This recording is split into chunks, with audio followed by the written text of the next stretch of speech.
as we continue to look at Christmas traditions from around the world. This week I want to look at Ukraine. Obviously, Ukraine is in the middle of a war.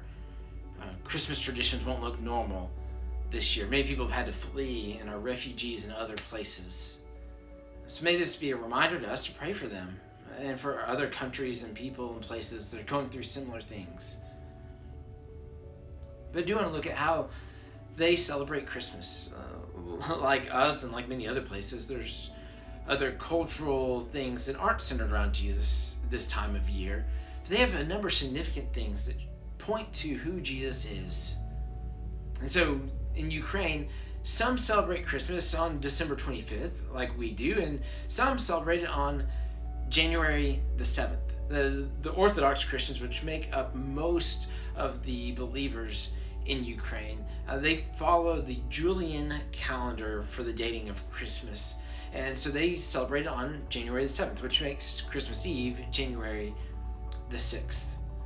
And on Christmas Eve, they fast all day long.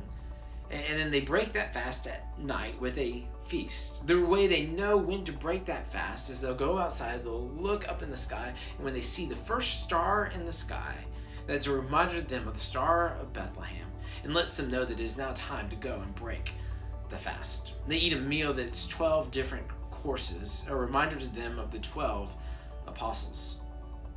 And then after that meal, sometimes they'll go caroling that night. Sometimes over the next couple days, they'll carol around to their neighbors' houses and sing Christmas carols along the way. And one of the elements of that is somebody will carry a star. That star also makes its appearance in these puppet plays that kids put on Christmas Day as well. It's a retelling of the Christmas story and other Bible stories, but a key feature in that story is once again that Star of Bethlehem, a star that reminds them of joy. So for people that might not have a reason on earth to be joyful this Christmas, it's a reminder that we all have a reason to be joyful in the coming of God to earth, Emmanuel, God with us, who brings joy even in the midst of, or especially in the midst of our hurt and pain and sin in this world.